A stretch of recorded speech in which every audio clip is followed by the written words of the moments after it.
Hello students, मैं doctor Mukta Dwivedi, associate professor SPC government college Ajmer से बोल रही हूँ।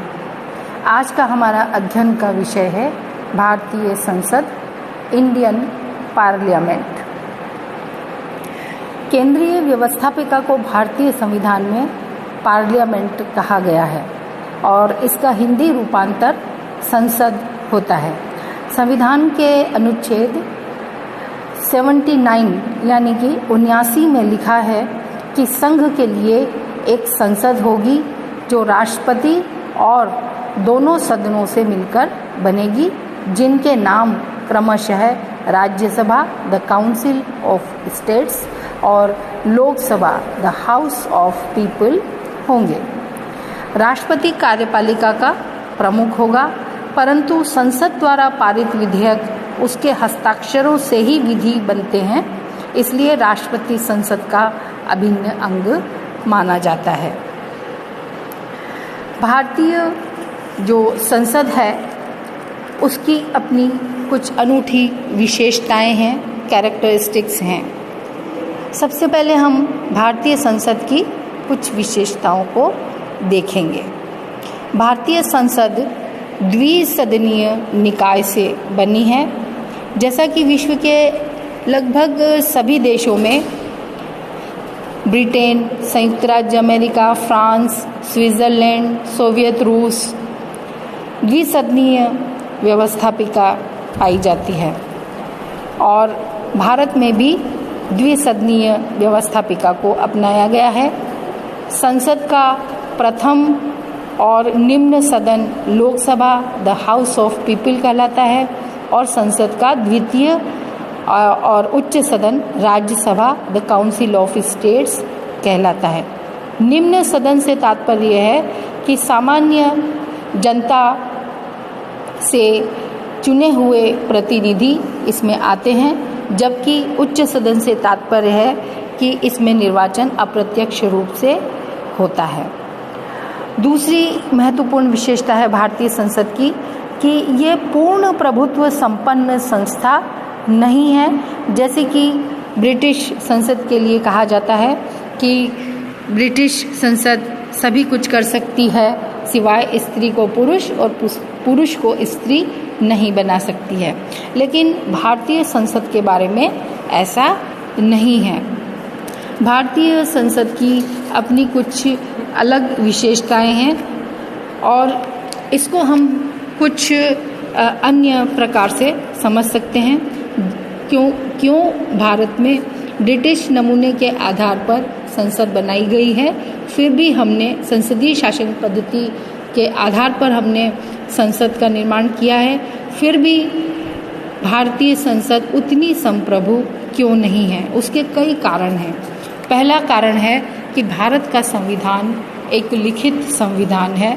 भारतीय संविधान में संसद की शक्तियों पर संविधान ने कुछ सीमाएं भी लगाई हुई हैं। जैसे संविधान के अनुच्छेद 245(1) के अनुसार व्यवस्थापन शक्तियों का उपयोग संसद संविधान के अनुसार ही करेगी। लिखित संविधान में उसकी व्याख्या की आवश्यकता होती है और ये कार्य सर्वोच्च न्यायालय के द्वारा किया जाता है और सर्वोच्च न्यायालय संविधान के संरक्षक की भूमिका निभाता है। तो इस तरह से लिखित संविधान के कारण भारतीय संसद की शक्तियाँ सीमित हो गई हैं।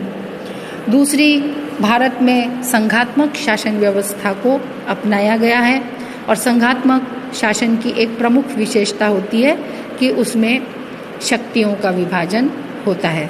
तो भारत में भी शक्तियों का विभाजन किया गया है। संसद संघीय सूची के विषयों पर कानून बनाती है और वो राज्य सूची के विषयों पर कानून नहीं बनाती है। हालांकि तीसरा, संसद के ऊपर जो नियंत्रण है वो मौलिक अधिकारों के कारण है। मौलिक अधिकार भी भारतीय संसद की शक्ति को सीमित करते हैं। संविधान के 44वें संशोधन के द्वारा इस प्रकार की व्यवस्था भी कर दी गई है कि अब व्यक्ति के जीवन और शारीरिक स्वाधीनता के अधिकार यानी अनुच्छेद 21 को अब शासन के द्वारा आपातकाल में भी स्थगित नहीं किया जा सकता है। तो इस प्रकार से संसद की शक्तियाँ सीमित हो गई हैं और संसद किसी व्यक्ति के इस अधिकार को समाप्त नहीं कर सकती है।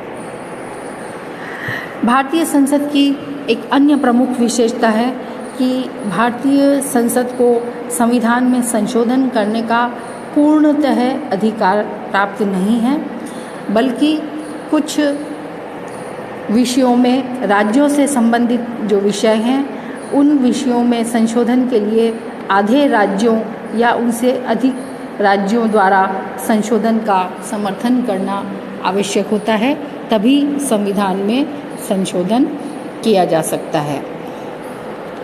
इसके अलावा भारतीय संविधान में न्यायिक पुनरावलोकन की व्यवस्था को भी स्वीकार किया गया है। न्यायिक पुनरावलोकन की शक्ति संसद की शक्तियों पर एक तरह से प्रतिबंध के समान ही है। न्यायपालिका को संविधान मौलिक अधिकार तथा संघीय व्यवस्था के विपरीत अगर कोई भी कानून बनता है तो उसे अवैध घोषित करने का अधिकार है और संसदीय विधियों को हमारे सर्वोच्च न्यायालय द्वारा मान्यता देना आवश्यक है।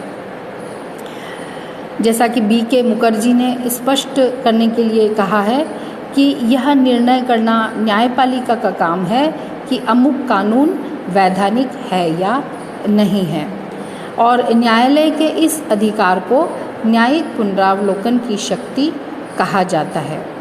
गोपालन बनाम मद्रास राज्य, गोलकनाथ बनाम पंजाब राज्य और केशवानंद भारती इत्यादि मामलों में सर्वोच्च न्यायालय ने संसद के द्वारा बनाए गए कानूनों को अवैध घोषित किया या फिर संसद की शक्तियों को सीमित किया है, जिससे ये स्पष्ट होता है कि भारतीय संसद अपने आप में सबसे सर्वोच्च नहीं है। कुछ अन्य प्रतिबंध भी हैं भारतीय संसद पे, जैसे लोकमत का प्रतिबंध, अंतर्राष्ट्रीय कानून का प्रतिबंध और प्रधानमंत्री तथा मंत्रिमंडल का एक तरह से अधिनायकवाद अगर है तो उसका प्रतिबंध। लोकमत के प्रतिबंध से तात्पर्य यह है कि संसद में काफ़ी अधिक बहुमत होने के बाद भी सरकार ऐसे विषयों पर कानून बनाने की कोशिश नहीं करती है जिन विषयों पर उसे ये डर होता है कि लोकमत उसके विपरीत हो जाएगा। इसी तरह से अंतर्राष्ट्रीय कानून को भारतीय संविधान में नीति निर्देशक तत्वों में हमने एक तरह से सम्मान प्रदान किया है और अंतर्राष्ट्रीय कानून के विपरीत हम या भारत कोई कानून बनाना नहीं चाहता है और संसद भी इस प्रकार का कोई कानून नहीं बना सकती है।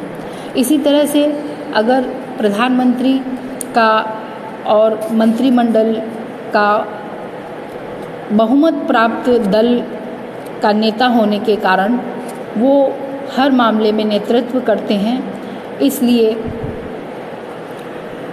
उनके द्वारा जो कानून बनाए जाते हैं, विधेयक प्रस्तुत किए जाते हैं, वो संसद में पारित होते हैं और लोकसभा की जो समग्र शक्ति होती है उस कारण से वो समग्र शक्ति सीमित हो जाती है, क्योंकि प्रधानमंत्री और उसका मंत्रिमंडल बहुमत प्राप्त दल के नेता होते हैं। तो इस तरह से लोकसभा के ऊपर इन प्रधानमंत्री और मंत्रिमंडल के अधिनायकवाद के कारण भी थोड़ा नियंत्रण स्थापित हो जाता है। इसी तरह से प्रधानमंत्री को लोकसभा को भंग करने का अधिकार भी है, इसलिए लोकसभा प्रधानमंत्री के दबाव में भी आ सकती है। तो इसलिए हम कह सकते हैं कि भारतीय संसद ब्रिटिश संसद के समान संप्रभु तो नहीं है, लेकिन वो एक तरह से सिर्फ अनुमोदन करने वाली और प्रचार करने वाली संस्था भी नहीं है। वास्तव में भारतीय संसद शासन तंत्र की धुरी है जिसके चारों ओर संपूर्ण शासन तंत्र घूमता है। यदि हम अमेरिका की व्यवस्था से भारतीय व्यवस्था की तुलना करें तो हम देखेंगे कि अमेरिका में न्यायपालिका की सर्वोच्चता पाई जाती है, जिसका मतलब यह है कि न्यायालय संविधान का संरक्षक होता है। न्यायालय राज्य विधानमंडलों और संघीय कांग्रेस दोनों के द्वारा जो बनाए गए कानून हैं या फिर जो कार्यपालिका के आदेश प्रसारित किए गए हैं उनका परीक्षण करके ये निश्चित करता है कि कोई भी कानून, विधि या आदेश संविधान के उपबंधों का उल्लंघन तो नहीं कर रहे हैं। संविधान का अतिक्रमण करने वाली विधियों, कानूनों और आदेशों को अमेरिकी सर्वोच्च न्यायालय अवैध घोषित करता है। यह न्यायिक पुनरावलोकन कहलाता है।